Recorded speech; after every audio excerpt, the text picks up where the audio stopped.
Okay, so good morning, everyone. Thank you for attending this talk. I'm really happy to talk about Pi today.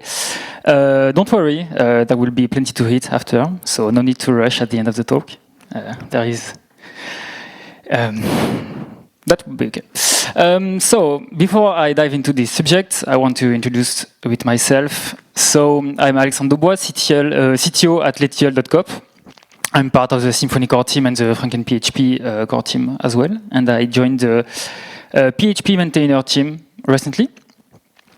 So yeah, PHP is a big love story with me. I think I first encountered PHP 10 years ago, and that was about the first time I encountered extensions with PHP. And the first extension I encountered in PHP was actually BCMat. Maybe you know it. It's one of the extensions in PHP that allows you to make advanced calculation with PHP. So we needed this in my very first job. We needed this because we had to do some statistics. So I said, yeah, this seems really great because it does everything I want. So why not install this extension? And so I asked the lead developer if I can install this extension, and the lead dev said no. Because it was too complicated, but actually at this time I didn't really understand why the lead developer would say no to install extensions, because at this time Composer packages was already a big win. Yeah, we had Composer require, Composer update, and so on. It was so easy, so I couldn't understand why extensions were that big deal at this time. So maybe you don't know what exactly are extensions. So what is the difference between extensions and Composer packages? So extensions are packages written in C. This is the most popular language to write extensions.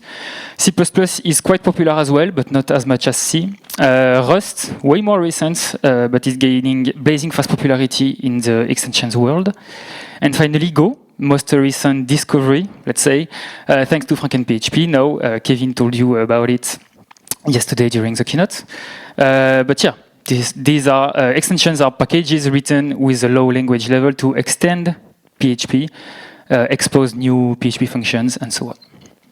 So some of the popular extensions in the PHP ecosystem as of 2025, Redis, MongoDB, DS for data structure, Pcov, Xdebug also is an extension, Blackfire, Datadog Agent, and many more you may know. But there are also built-in extensions right inside PHP, the PHP engine, like ENTL, Calendar, CType, FTP, PDO, POSIX, SPL. Even the SPL is actually an extension in the PHP engine. There are many more as well, like JSON, which is also an extension, but already and always enabled in the PHP engine, so you can always enjoy it. Even entire frameworks are PHP extensions sometimes, like Falcon, which is a full-stack PHP framework written in C. So this is not the most used framework, of course, but the promise is that there is a super fast framework written in C, because you have all the functions written in the low language level, so it should be really fast. So these are extensions, and how to install extensions? Well, it requires many steps. So installing third-party libraries like an extension requires build-conf, then you run a configure, then you compile it, then make install, then you write you have to enable the extension in the php.ini file, and then you can finally enjoy. For a Composer package, it's like this. So Composer install and you're done. So yeah, we kind of understand why Composer packages are so popular, where extensions are not that popular actually. We have a tool called Pickle. What about it? Because it allows a developer to easily install extensions actually. This is what the website looks like in 2025. Yes. So, right, it's ugly, it's subjective. But there are some things that aren't subjective, and there are issues with this site. For example, the website has maintainability issues. The website is super slow. If you don't trust me, just try to browse some extensions in the Pickle website and you will see what slow mean. There is a lack of package signing. Pickle is not able to find the latest supported PHP version for an extension, which is a big deal. We can understand why. And there's a whole document about it created by the PHP Foundation that explain why the Pickle website is a problem. And why it should be replaced. So we have Pickle. An alternative to install easily PHP extension is Docker. Docker helped a lot with this problematic, and we have some GitHub repositories like this one, which is a huge helper to install PHP extensions with Docker. So Docker PHP extension installer. You create your Docker file.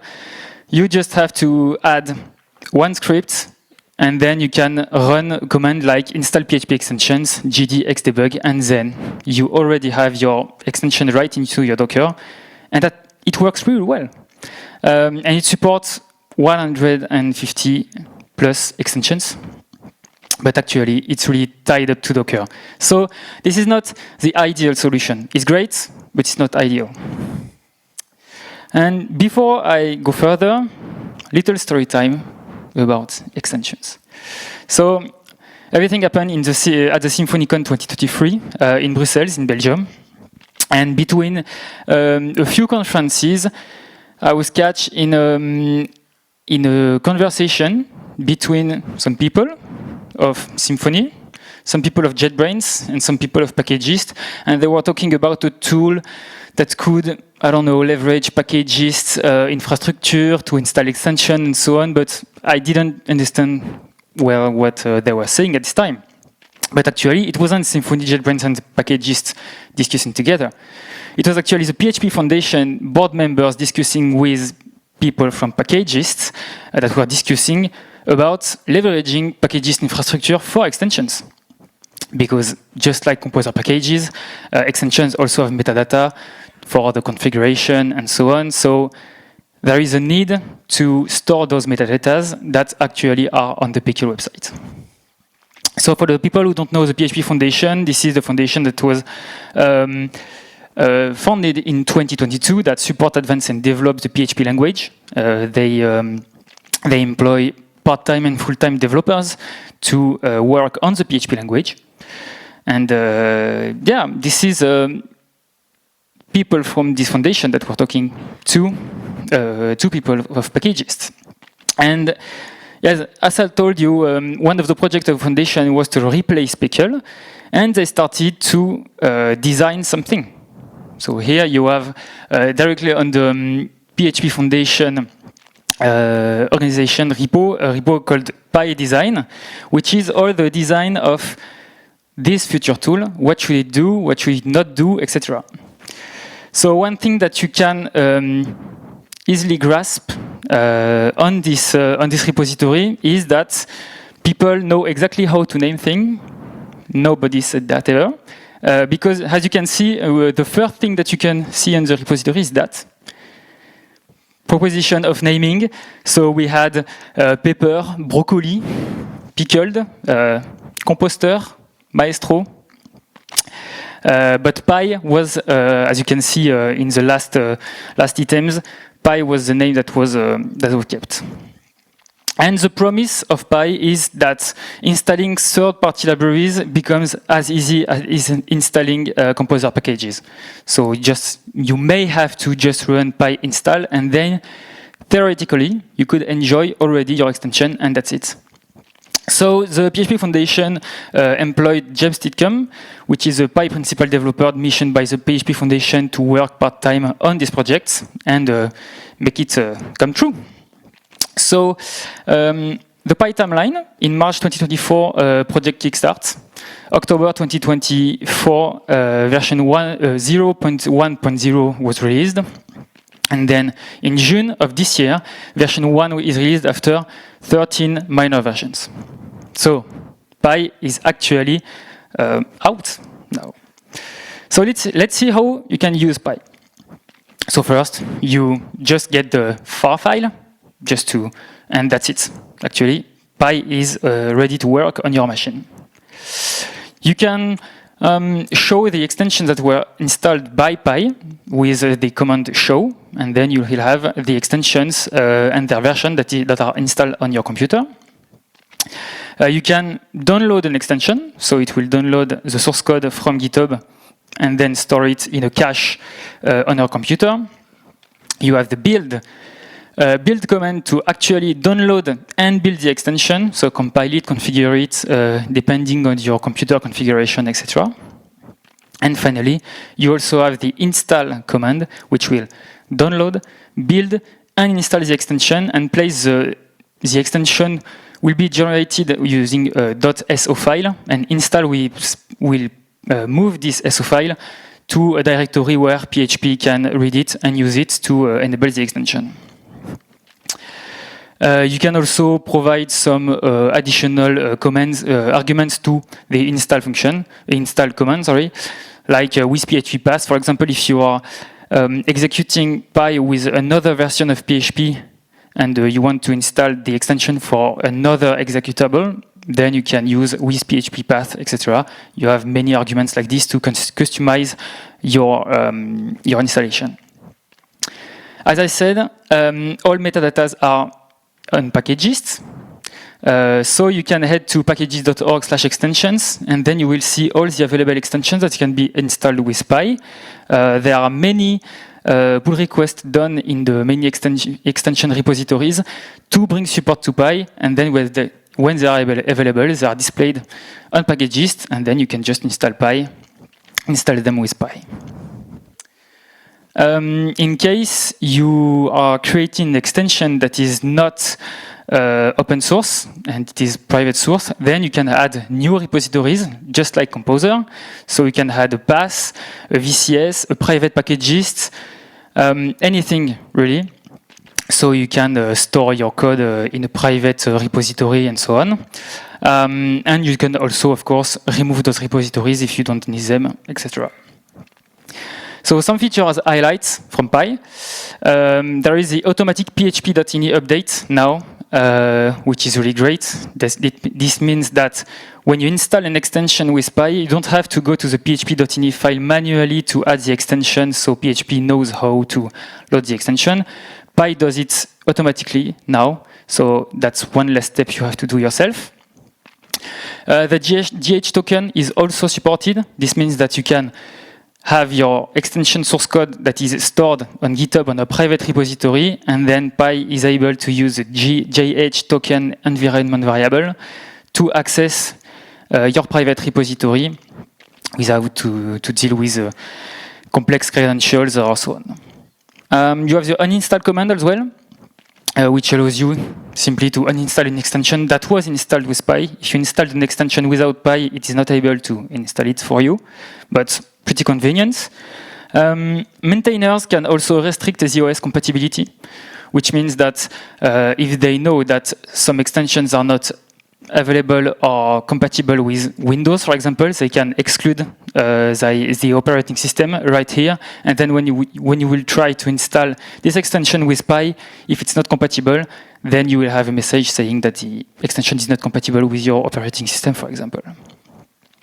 And finally, one of the most weighted feature of Pi is running Pi install without arg. This was not possible in the first versions, but now it's possible. If you go into your repository and in your Composer JSON, we all know that sometimes in our Composer JSON we have lines like require ext.json, ext.-dom, and so on. Now, if you do Pi install right into your repository with your Composer JSON, Pi will read the Composer JSON, see which extensions are missing from your installation, and then install all extensions missing from your computer so you can run the project, which is absolutely amazing, of course. One thing that we added in the Symfony CLI, I don't know if you use the Symfony CLI, but if you do, know that we also support Pi, so you can type Symfony Pi install xdebug, for example. we did this because the Symfony CLI also supports Pickle and Composer. It's always recommended to install Composer on your computer without the Symfony CLI, but if you do know that Symfony CLI supports Py, so we can, if you are used to the CLI, you can go ahead and try it today. And yes, that's cool.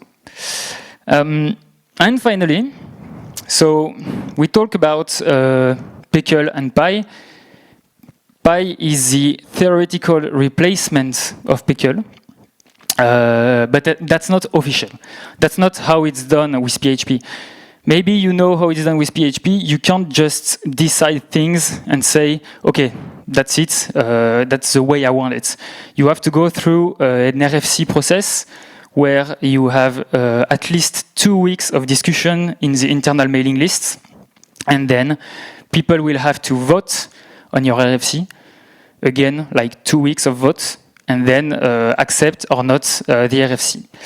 And actually, very recently, I don't know if I can share this.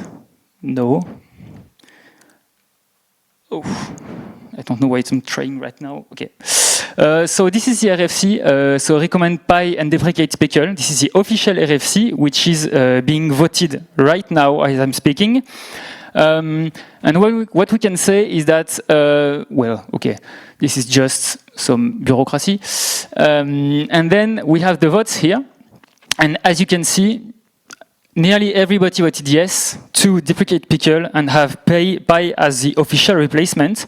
And the vote is ending actually tomorrow. So I think that we can finally say that Py is the official replacement of Pickle. So I would like a round of applause for Py being the official replacement of Pickle. And so there is nothing yet about when Pickle will be actually removed.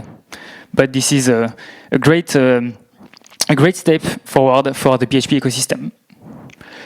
And yes, can I get the focus again? I don't know. Oh, yes.